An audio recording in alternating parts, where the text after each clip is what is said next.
महात्मा हनुमान जी के द्वारा मंत्री के पुत्र भी मारे गए।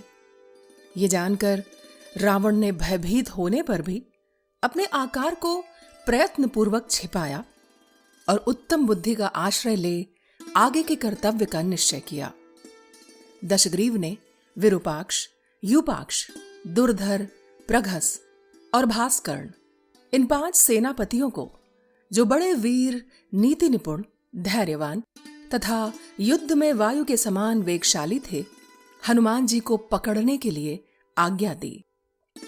उसने कहा, सेना के अग्रगामी वीरों, तुम लोग घोड़े, रथ और हाथियों सहित बड़ी भारी सेना साथ लेकर जाओ और उस वानर को बलपूर्वक पकड़कर उसे अच्छी तरह शिक्षा दो।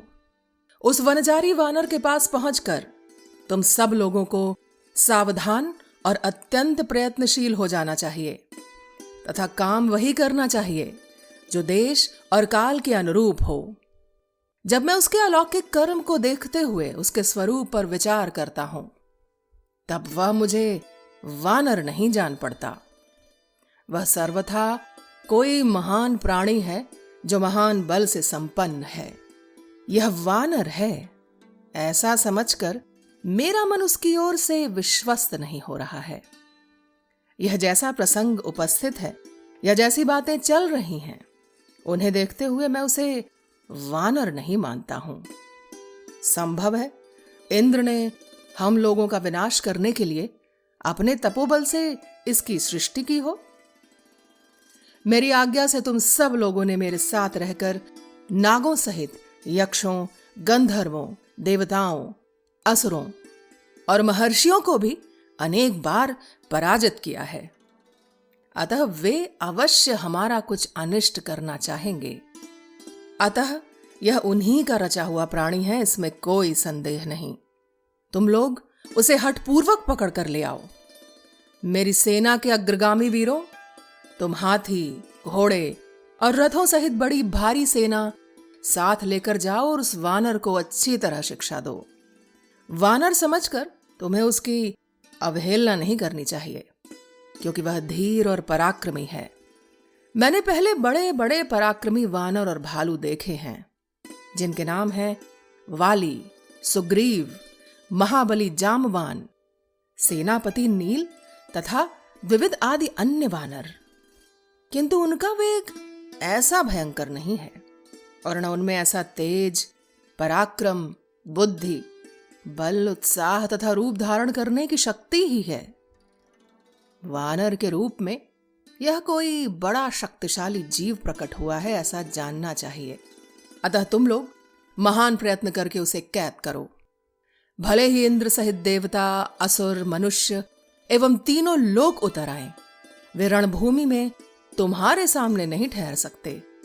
तथापि सम्रांगण में विजय की इच्छा रखने वाले नित्यज्ञ पुरुष को यंत्र पूर्वक अपनी रक्षा करनी चाहिए, क्योंकि युद्ध में सफलता अनिश्चित होती है। स्वामी की आज्ञा स्वीकार करके वे सब के सब अग्नि के समान तेजस्वी, महान वेगशाली और अत्यंत बलवान राक्षस, तेज चलने वाले घोड़ों, मतवाले हाथियों तथा विशाल रथों पर बैठकर युद्ध के लिए चल दिए। वे सब प्रकार के तीखे शस्त्रों और सेनाओं से संपन्न थे। आगे जाने पर उन वीरों ने देखा महाकपि हनुमान जी फाटक पर खड़े हैं और अपनी तेजोमयी किरणों से मंडित हो उदय काल के सूर्य की भांति देदीप्यमान हो रहे हैं। उनकी शक्ति, बल, वेग, बुद्धि, उत्साह, शरीर और भुजाएं सभी महान थी। उन्हें देखते ही वे सब राक्षस जो सभी दिशाओं में खड़े थे, भयंकर अस्त्र शस्त्रों की वर्षा करते हुए चारों ओर से उन पर टूट पड़े। निकट पहुंचने पर पहले दुर्धर ने हनुमान जी के मस्तक पर लोहे के बने हुए 5 बाण मारे। वे सभी बाण मर्म भेदी और पैनी धार वाले थे। उनके अग्रभाग पर सोने का पानी दिया गया था, जिससे वे पीत मुक्त दिखाई देते थे। वे 5 बाण उनके सिर पर प्रफुल्ल कमलदल के समान शोभा पा रहे थे। मस्तक में उन 5 बाणों से गहरी चोट खाकर वानर वीर हनुमान जी अपनी भीषण गर्जना से दसों दिशाओं को प्रतिध्वनित करते हुए आकाश में ऊपर की ओर उछल पड़े। तब रथ में बैठे हुए महाबली वीर दुर्धर ने धनुष चढ़ाए कई 100 बाणों की वर्षा करते हुए उनका पीछा किया। आकाश में खड़े हुए उन वानर वीर ने बाणों की वर्षा करते हुए दुर्धर को अपनी हुंकार मात्र से उसी प्रकार रोक दिया जैसे वर्षा ऋतु के अंत में वृष्टि करने वाले बादल को वायु रोक देती है।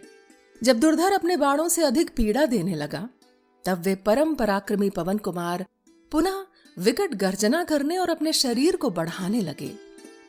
तत्पश्चात वे महावेगशाली वानरवीर बहुत दूर तक ऊंचे उछलकर सहसा दुर्धर के रथ पर कूद पड़े, मानो किसी पर्वत पर बिजली का समूह गिर पड़ा हो।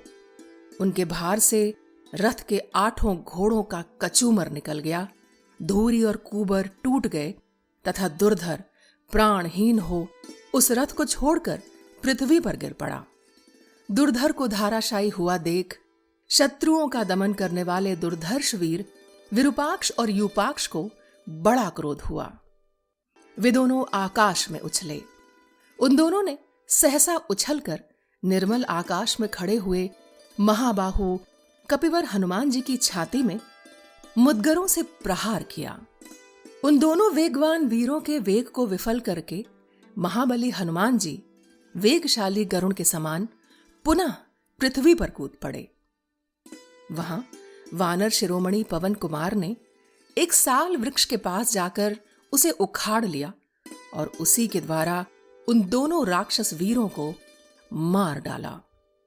उन वेगशाली वानर वीर के द्वारा उन तीनों राक्षसों को मारा गया देख महान वेग से युक्त बलवान वीर प्रघस हंसता हुआ उनके पास आया। दूसरी ओर से पराक्रमी वीर भास्कर्ण भी अत्यंत क्रोध में भरकर शूल हाथ में लिए वहां आ पहुंचा। वे दोनों यशस्वी कपिश्रेष्ठ हनुमान जी के निकट एक ही ओर खड़े हो गए। प्रघस ने तेज धार वाले पट्टिश से तथा राक्षस भास्कर्ण ने शूल से कपिकुंजर हनुमान जी पर प्रहार किया। उन दोनों के प्रहारों से हनुमान जी के शरीर में कई जगह घाव हो गए और उनके शरीर की रोमावली रक्त से रंग गई। उस समय क्रोध में भरे हुए वानर वीर हनुमान जी प्रातःकाल के सूर्य की भांति अरुण कांति से प्रकाशित हो रहे थे। तब मृग, सर्प और वृक्षों सहित एक पर्वत शिखर को उखाड़कर कपिश्रेष्ठ वीर हनुमान जी ने उन दोनों राक्षसों पर दे मारा। पर्वत शिखर के आघात से वे दोनों पिस गए और उनके शरीर तिल के समान खंड खंड हो गए। इस प्रकार उन 5 सेनापतियों के नष्ट हो जाने पर हनुमान जी ने उनकी बची खुची सेना का भी संहार आरंभ कर दिया। जैसे देवराज इंद्र असुरों का विनाश करते हैं, उसी प्रकार उन वानर वीर ने घोड़ों से घोड़ों का, हाथियों से हाथियों का, योद्धाओं से योद्धाओं का और रथों से रथों का संहार कर डाला। मरे हुए हाथियों और तीव्रगामी घोड़ों से, टूटी हुई धुरी वाले विशाल रथों से तथा मारे गए राक्षसों की लाशों से वहां की भूमि चारों ओर से इस तरह पट गई थी कि आने जाने का रास्ता बंद हो गया था। इस प्रकार सेना और वाहनों सहित उन 5 वीर सेनापतियों को रणभूमि में मौत के घाट उतारकर महावीर वानर हनुमान जी पुनः युद्ध के लिए अवसर पाकर पहले की ही भांति फाटक पर जाकर खड़े हो गए। इस प्रकार श्री वाल्मीकि निर्मित आज रामायण आदिकाव्य के सुंदर कांड में 46वां सर्ग पूर्ण हुआ।